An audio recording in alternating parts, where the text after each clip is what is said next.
Okay, so for high conflict, how to protect yourself and your kids.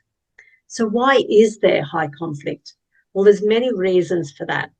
So historically, your relationship could have been high conflict. So throughout the years, you've always had that sort of walking on eggshells and arguments happening all through the relationship at a high level. There may have been domestic violence occurring as a pattern of abusive behavior over time, or the conflict has started as you've started to go through separation as the relationship has broken down. There could have been one or both parties may have a personality disorder, or either parent feels hurt about the breakup and therefore lashes out to hurt the other parent. Or there's a parent that may feel they're not getting what they think is fair in the parenting or property negotiations. Or a parent may be having restricted access to the children. Or there's financial hardship causing stress and anxiety. So those are some of the reasons why there's high conflict. So how can you protect yourself? Well, it's really important to keep communication respectful and calm.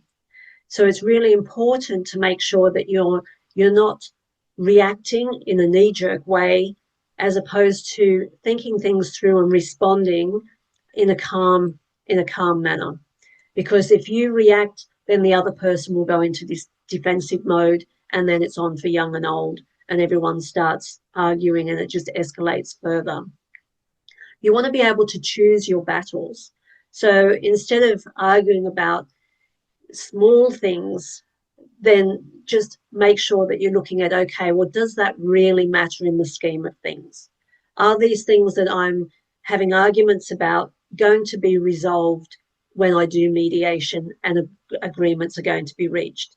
So it might be situations where, I hate when he drops the kids off or she drops the kids off and they just come walking straight into the family home. It's not their home anymore, but it is their house. So it's about looking at setting those boundaries in making sure that if you don't want to have things happen, then you have to change the behavior yourself as opposed to enforcing a behavior. So it might be a situation whereby if someone is entering the home that you don't want to anymore, when you hear the car pull up, go out onto the porch or go outside to greet the kids to bring them in. Or if you're getting copious amounts of messages all day long while you're at work and you're thinking, trying to respond to all these messages, set the boundary. You don't have to say anything. You just wait till the end of the day, read all of the messages and summarize your response in one message, and do that each time. And that retrains that person to know that you're only ever going to respond once a day.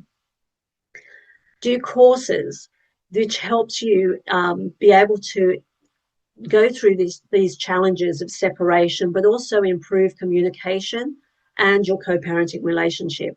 And those courses are Parenting After Separation, which the Divorce Centre has that course, and anger management. But there's also the government subsidised ones, Triple P and Circle of Security. There's parallel parenting to reduce face-to-face contact. If you're high conflict together, then don't be seeing each other as much as you can. So you can do parallel parenting by picking the kids up and dropping them off at school as opposed to doing a physical contact together. Ensure you're getting some self-care, because that helps with your strength and your stamina, and it helps you to feel recharged. Your batteries are recharged. You're not tired. You're not sort of stressed. So if you can work out what are the key things that help you relax, so that particularly before a handover, if you are going to have a face-to-face handover, it's really important to make sure that you're not tense, because the kids pick up the tension, but also you'll be on defense already, so that then anything that's said, you might trigger you quite easily. So it's really important to try and do some self-care before handover. You might listen to music, your favorite music. You might go for a jog, or you might take the dog for a walk, or whatever helps you relax. Now, if it's pre-orders, you should really gain some professional help. And that could be via a divorce coach, a divorce conflict coach, or an FDR mediator. It's really important to try to de-escalate the emotions at the onset of separation, to make sure that you try and process those emotions, be able to be supported professionally to help you improve the communication, improve how you are planning the challenges ahead, prioritizing what's most important, and being able to manage those in a calm way. So gaining that professional help is going to really help you stay on track and not be railroaded into buying into drama, being chaotic where you feel everything is bombarding you, so that you're focusing on the key issues to get you through and keep you moving forward in your separation. Last resort, engage a lawyer for your court application. So if you've gone through your mediation, you haven't reached an agreement, by all means, do mediation multiple times if you need to, because it's still significantly cheaper than going through legal services. Obviously, you want to have that legal consultation after you've got all your preparation done prior to mediation, but you want to make sure that you're not engaging a lawyer right at the onset and then having them hand-holding you and trying to emotionally support you, because that's not the services they provide. They don't provide emotional support, they provide legal services.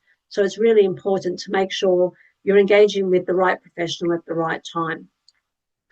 Post orders, engage a parenting coordinator who will help you be able to implement the orders, improve communication in your day-to-day disputes, helping you manage those.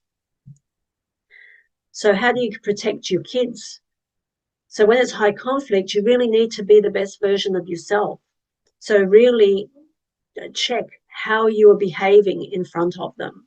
So it's really important that they see you as the role model, that they have been brought up thinking that you should be kind, not spiteful, to be, understanding and tolerant with other people. So it's really important that you're able to show up to be the person that you're wanting your kids to be in the future as well.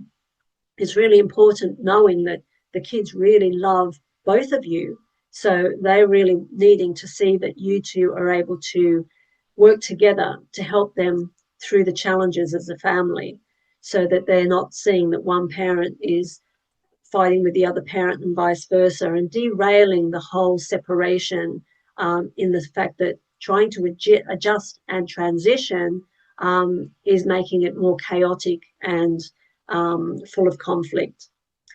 So just ensure that you understand that, children want to love and be loved by both parents. So enabling that to occur helps the children through this whole process as well. You want to be able to let the daycare and school know of the family separation, so they can observe if your children's behaviour changes, so that they can then put some actions in place to help them and support them. If you need counselling, seek professional help. So engage with a counsellor or a psychologist to help you through this, because you will be able to support your kids much better if you're seeking that help, instead of seeking the emotional support through your kids. Don't talk to them about adult issues, how you're feeling betrayed, or you're feeling that, the other parent's not being fair. Don't badmouth the other parent. Try to keep the adult conversations between the adults, because it's really important that the children are not exposed to that.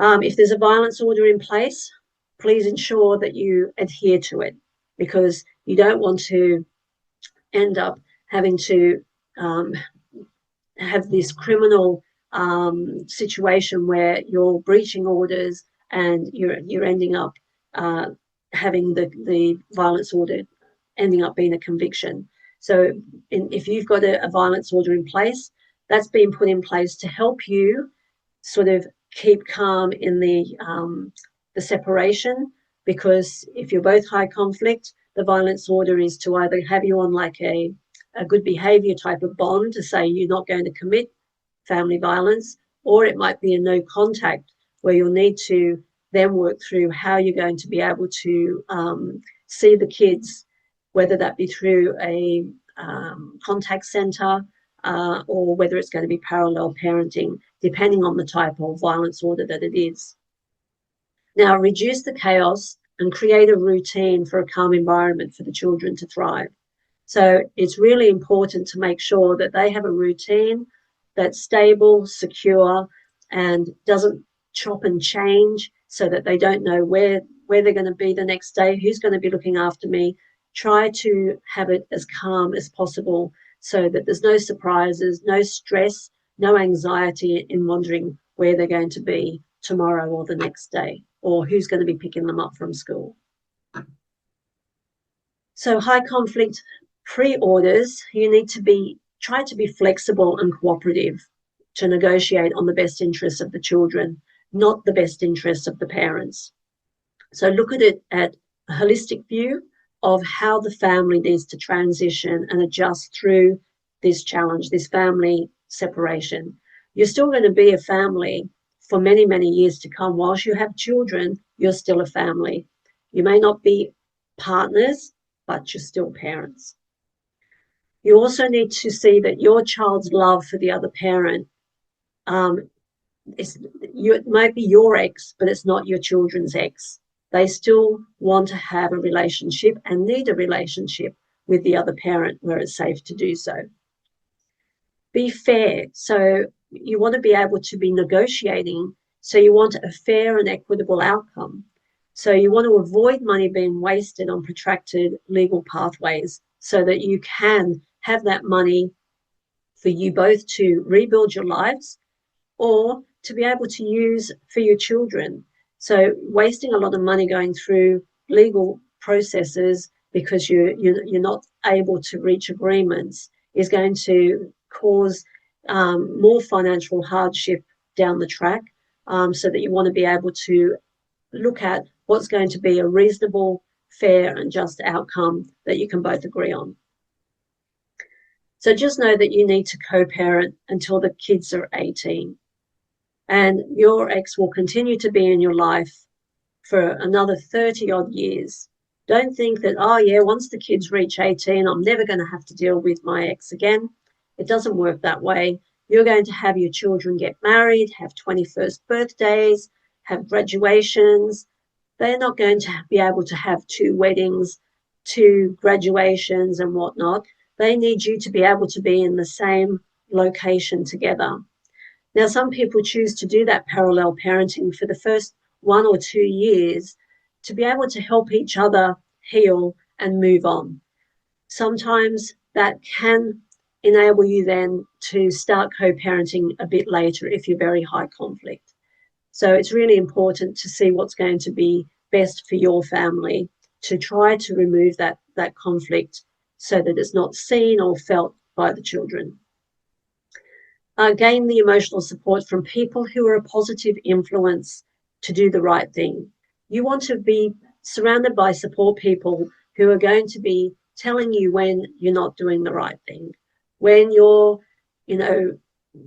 talking about your ex, you don't want someone who is supporting you who's saying, oh yeah, you should do this and get them back or what have you.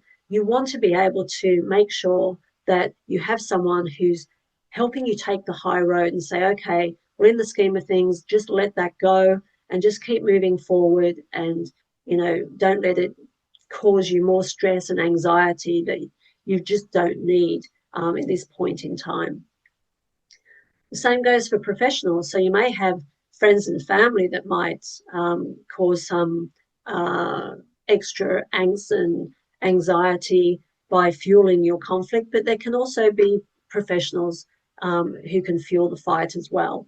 So it's really important to choose the right professionals who are going to help you settle your disputes, your disagreements, so that you can come out the other side without wasting so much money, with the least damage to your children. You don't want them to be collateral damage in this whole process. So it's really important to make sure that you've got the right people who are supporting you to help you and your family get through this as best as possible. Now, if the conflict is so high that you feel that there is a safety issue, that's where you can seek a violence order. Then if the conflict continues after you've got your orders, because conflict just doesn't go away now that you have the orders. If you've always been high conflict or it's been since separation, it can be hard for that just to stop once the orders are in place. So it's really important that you adhere to the orders. So some people stop adhering to the orders, or they feel that they don't like the orders that they've had, and then start to cause conflict through not adhering to them. So it's really important, if there's problems with adhering to the orders, you either seek to have changes through doing mediation. If there are areas where you can both think that you could make some modifications where a parenting plan component can change sort of things that are not more so not the parenting arrangements as such as in the number of nights, but sometimes people say, oh, it's not as convenient anymore to be meeting at this McDonald's 2 suburbs away because now we've moved further away from each other, but we want to just make some subtle changes which we both agree on, that we then have that in writing so that can supersede what was in that component in the orders. Once again, seek a violence order if you fear your safety is being compromised. But it's really good for post-separation, if there's high conflict, to engage a parenting coordinator. So they help you implement your orders. So if you've got the problem where one party's struggling to adhere to the orders, or you've got one party saying, okay, well, I'm going to take you back to court because you're not adhering to it, a parenting coordinator can help you avoid contraventions, because they're going to be having a monthly meeting with you both so that you can sit through and understand what's been breached, why they're not being able to be adhered to, confirm some agreed actions, and really make the parents understand about the impact on the children and help them identify and resolve any day-to-day issues. Now, usually you're engaged with a parenting coordinator for 12 months plus. So it's really to get you guys in the mode of being able to implement your orders, but also to make sure that any issues that come up, that you start to learn how to resolve them together until the parenting coordinator is no longer required. So usually it's 12 months so that you can try to get in that rhythm of being able to adhere to the orders and resolve your own conflicts.